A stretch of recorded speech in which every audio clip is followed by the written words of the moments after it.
Ladies and gentlemen, welcome. Dev here. Garry Kasparov. Garry Kasparov was one of the greatest attacking chess players of all time. Back in his prime, Garry Kasparov was a raging bull, winning game after game after game, obliterating his opponents with his fierce attack. When you are playing against Garry Kasparov, you can be damn sure that there is going to be fire on the chessboard. Even before the opponents got to know what was happening, the game was already over. And today we are going to be taking a look at a game which was played in 1999 between Grandmaster Garry Kasparov and Grandmaster Vasilin Topalov. So enough talking, let's spit some fire on the chessboard. So guys, the game is set in 1999. We have Garry Kasparov playing with white pieces and Vasilin Topalov playing with black pieces. The game starts with e4, d6. This opening is called as Pirc defense, a very rare opening at the top GM level, but it is playable, although rarely played at the top grandmaster level.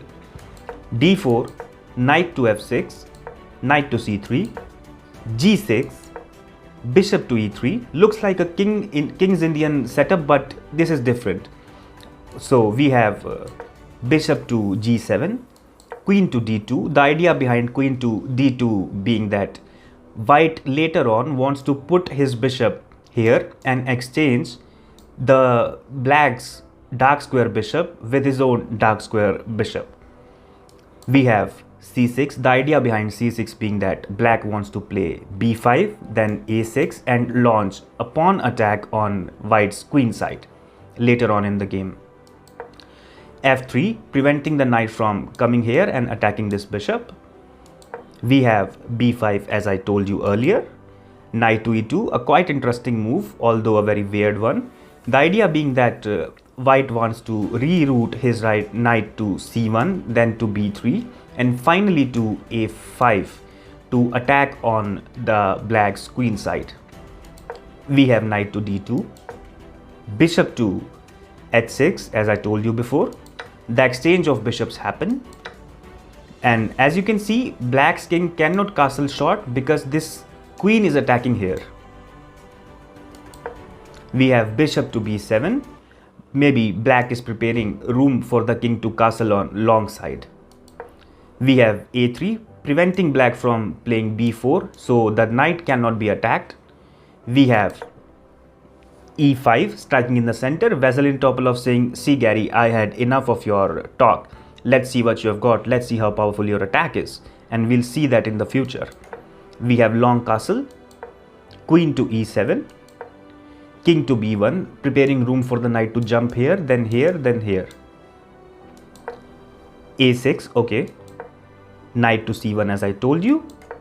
Long castle, knight to b3. Pawn captures pawn, rook captures pawn, c5 attacking the rook, rook to d1 protecting the rook. We have knight to b6, bringing knight closer to queen side, so later on this can be a defending piece in the future if the attack by white is so violent.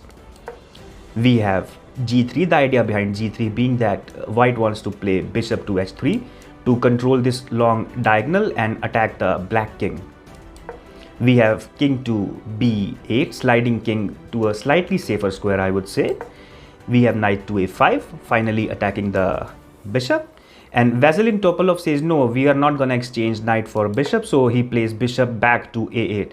At the top GM level, bishops are considered slightly more valuable than knights, if not by a very good margin. Bishop to h3 nonetheless, controlling this long diagonal. And we have d5, striking in the center by Vasilin Topalov.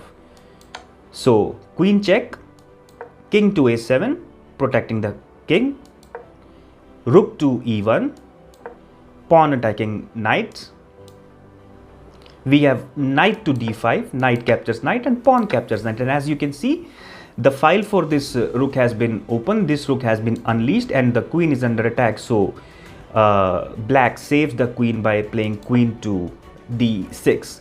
And now guys, in this position, I would like you to pause the video and find a brilliant sacrifice by white which no one saw coming, which the commentators didn't saw coming, which Vasilin Topalov, Grandmaster Vasilin Topalov didn't saw coming. And obviously I didn't see it coming. Let's see if you can find the move. Let's pause the video for 10 seconds.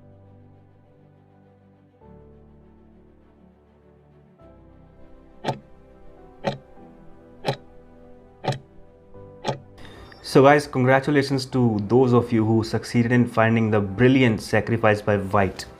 And for those of you who just want to enjoy the show, the move is rook cross d4.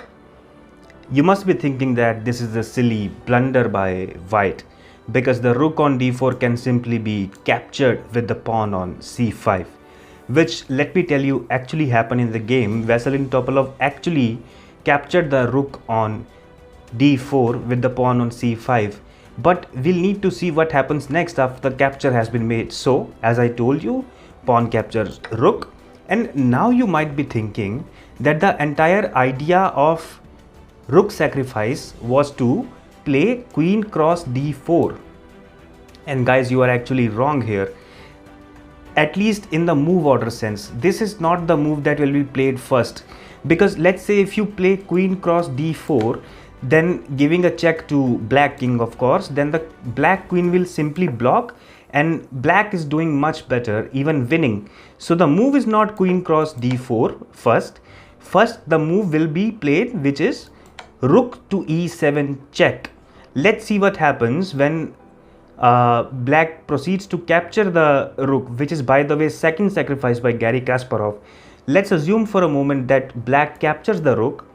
Now we have queen cross d4, and see, now the black queen cannot come here. Earlier it could, but now it cannot. Let's say the black king goes to maybe b8. Now we have queen to b6 check. The only possible move for black is queen to b7, and now white will simply give a check, and this is checkmate. So this move was not played for obvious reasons. Let's return to our original position and see what was happened. So guys, as I told you, the move queen cross e7 cannot be played. So Vasilin Topalov proceeded to play the move king to b6. Now we have queen to d4 check, king cross a5. White sacrifices another piece, that is a knight, but sacrifices do not matter if you can checkmate your opponent. We have b4 check by white. The only move for black is king to a4, queen to c3 with the obvious threat of queen to b3 checkmate. Black has to protect this checkmate, so black plays queen cross d4, protecting this long diagonal, so the white queen cannot checkmate the black king. Now we have rook to a7, excuse me. So rook to a7, another threat of checkmate by playing rook cross a6.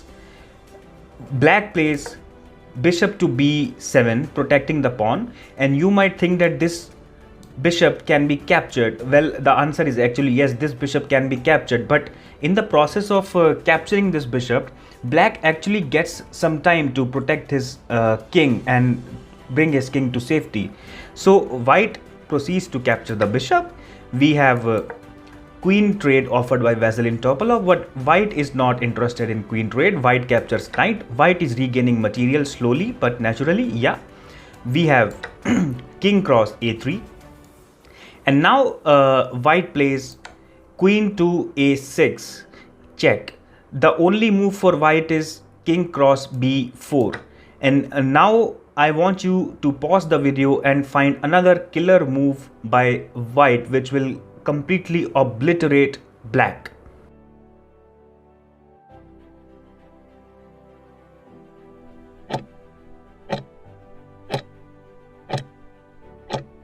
So guys, the move is c3 check. Yeah, you guessed it correctly. Now there are a few options in front of the black. This pawn can be captured in two ways. First is queen captures pawn, and second is king captures pawn. Let's see what happens if queen captures the pawn.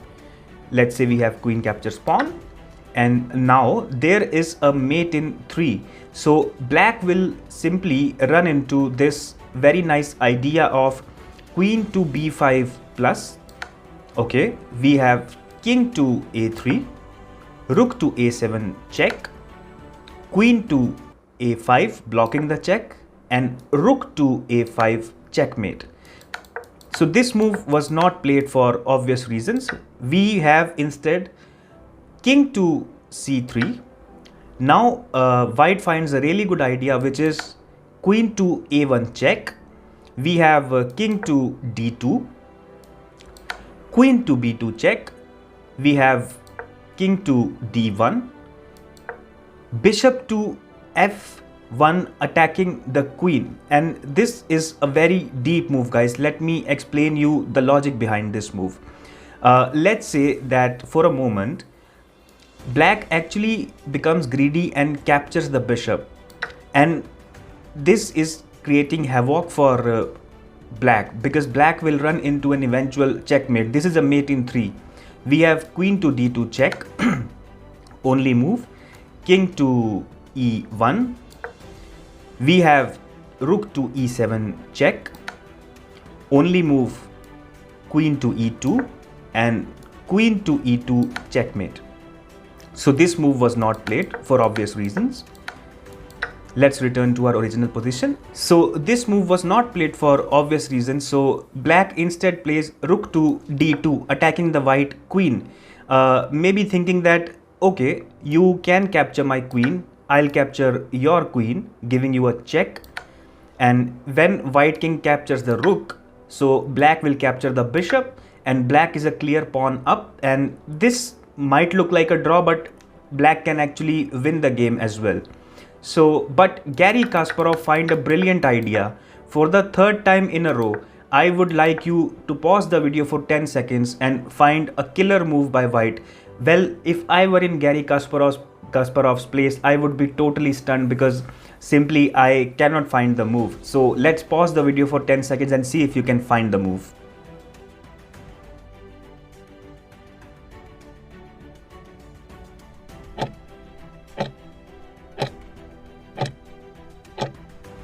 And yes, you guessed it correctly.